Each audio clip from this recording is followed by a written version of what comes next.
মামা মামির কিচেনে আপনাদের সকলকে স্বাগত। তো আমি আজকে আপনাদেরকে একটা রেসিপি দেখাবো, কচুর শাক।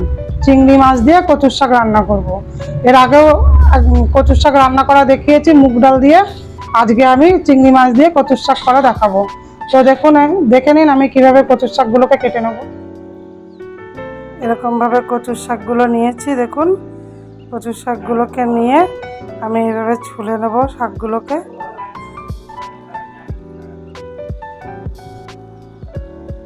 ছুলে এভাবে কেটে নেব। দেখুন, এভাবে কেটে নিচ্ছি।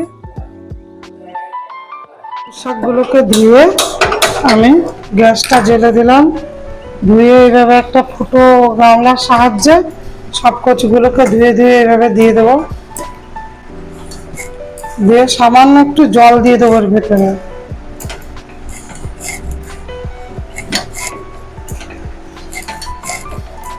সমস্ত কচুটাই যে দিয়ে দিলাম। এবার এরকম 1 গ্লাস একটু জল দিয়ে দেবো। জল দিয়ে ছোট একটা গ্লাসের 1 গ্লাস জল দিলেই হবে। দিয়ে আমি প্রেসার কুকারের ঢাকনাটা এরকম আটকে দেবো। কচুর শাক সেদ্ধ হয়ে গেছে, এই যে সিটি পড়ে গেছে।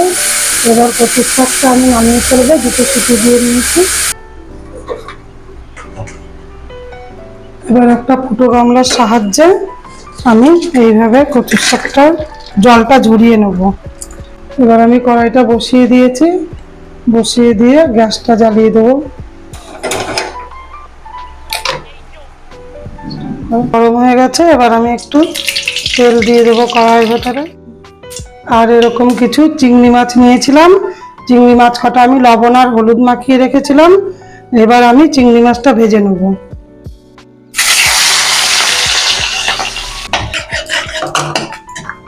এবার আমি এই তেলটার ভেতরে 5 ফোড়ন আর কটা শুকনো লঙ্কা দিয়ে দেবো ফোড়নে।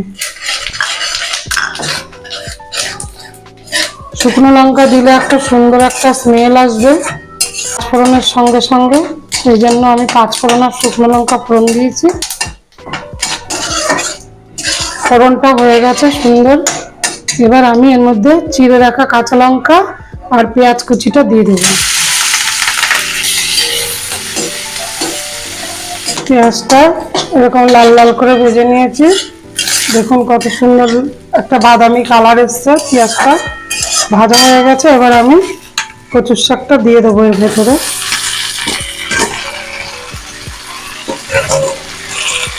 কচুর শাকটা দিয়ে এভাবে নেড়ে চেড়ে কচুর শাকটা রান্না করব।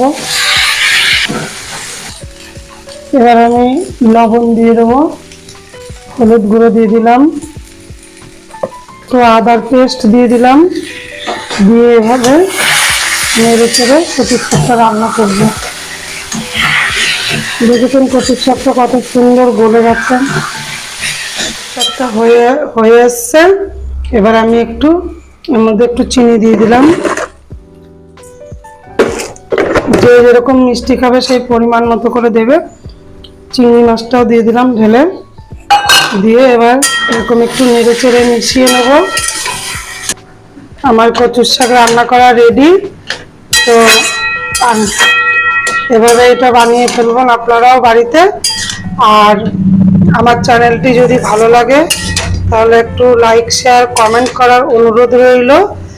আর এরকম নতুন নতুন ভিডিও পেতে আমার চ্যানেলটি একটু সাবস্ক্রাইব করে পাশে থাকা বেল আইকনটি একটু অন করে দেবেন।